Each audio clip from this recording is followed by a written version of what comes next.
Salut, c'est Trado, je suis content de vous retrouver pour la mise à jour de l'indice parisien. Alors, au registre des nouvelles, du très bon au regard de la réaction des marchés, puisque le fait que Madame Lagarde, ancienne taulière du FMI et nouvelle patronne du BCE, ait été nommée, eh bien, entraîne un vent d'euphorie chez les investisseurs, puisque selon les spécialistes, il faut s'attendre à ce qu'elle soit encore plus accommodante, plus dovish que Mario Draghi lui-même, c'est pas peu dire.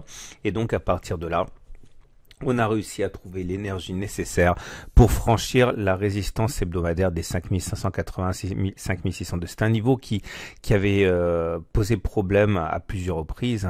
Il y a eu 5 tentatives ici, une autre ici, encore une le 1er juillet et le 2 juillet. Et après ces échecs successifs, finalement, l'attaque a porté ses fruits et nous nous dirigeons sans doute vers un test de la prochaine zone de résistance, à savoir la zone des 5624, 5650. Alors maintenant, il faut savoir que il ne faut pas non plus crier victoire trop tôt, puisque c'est une résistance hebdomadaire, c'est la résistance des 5580, 5602.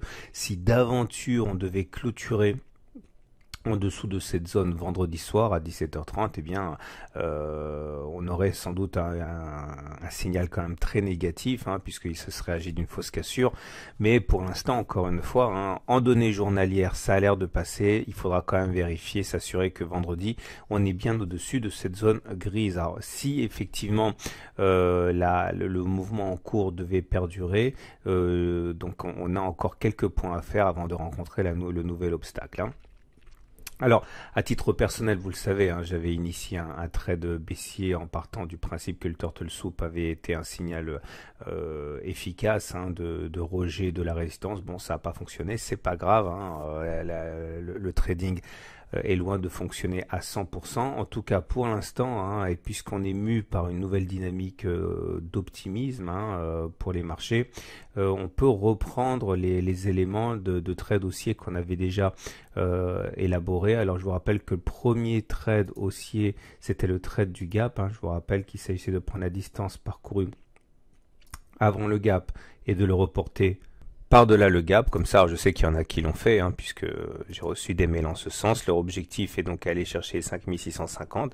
Force est de constater que leur pari s'avérera peut-être gagnant, et qu'il n'était pas du tout absurde.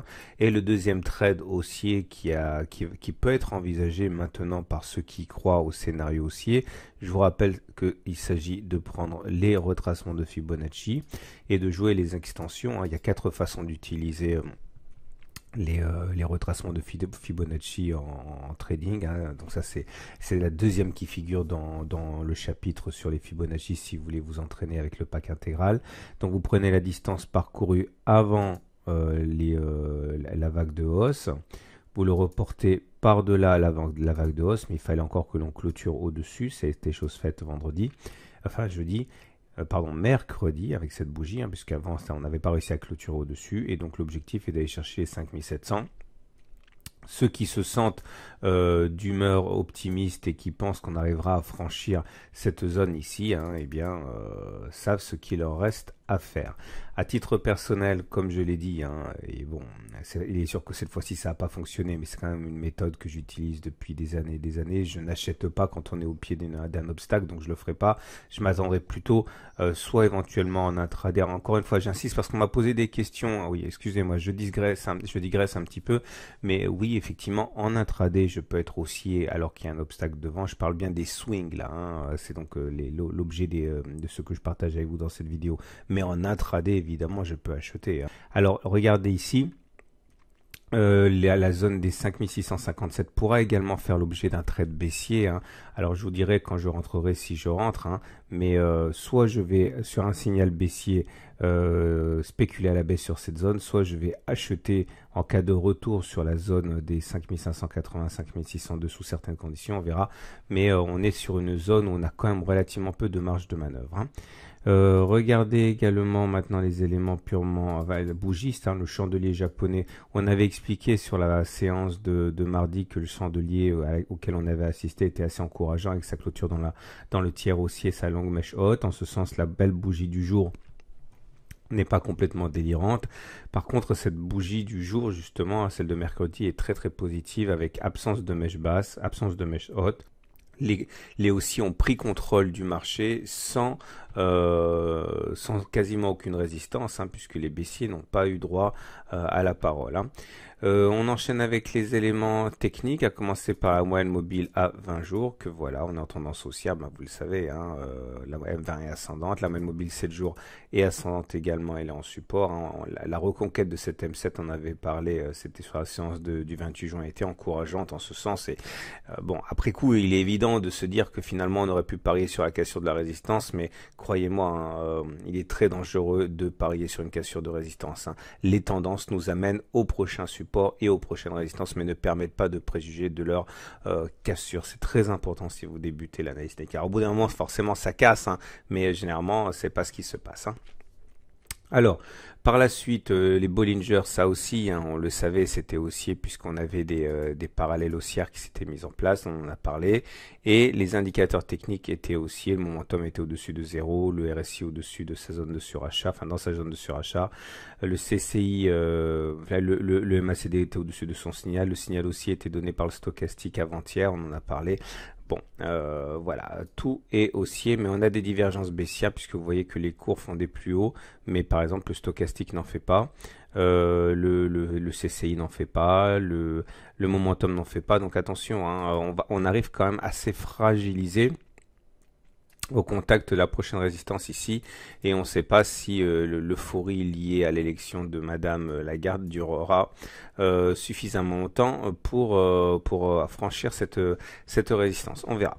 On termine comme d'habitude avec l'Ichimoku, que voilà, l'Ichimoku. Alors c'est très important l'Ichimoku, puisque je vous avais expliqué que tant qu'on était circonscrit entre les 5600 et les 5150, les évolutions n'étaient pas significatives. Là, force est de constater qu'on vient de clôturer au-dessus de 5600, donc statistiquement parlant, on est parti effectivement pour une tendance haussière de moyen terme. Alors, le hasard fait que nous avons une résistance juste au-dessus de nous, donc c'est un peu dangereux, parce qu'imaginons qu'elle résiste et qu'elle nous propulse en dessous, et bien forcément, hein, ça serait un mauvais départ pour une tendance haussière de moyen terme, mais l'Ichimoku en tant que tel, s'il n'y avait que lui, dirait que on est plutôt bien parti là. Maintenant, à titre personnel, je vais attendre quand même que l'on clôture au-dessus de 5670 avant à une tendance de moyen terme haussière.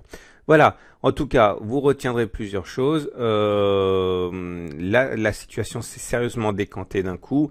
Mais attention, malheureusement, on est encore face à une résistance, une zone de résistance importante.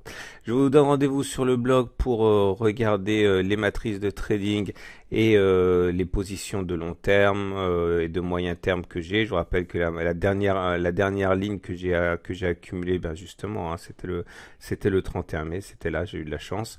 Et depuis, eh bien, ça fait quand même une progression de 9% hein, depuis juin. Voilà, je vous souhaite une excellente journée, je vous dis à demain pour la mise à jour.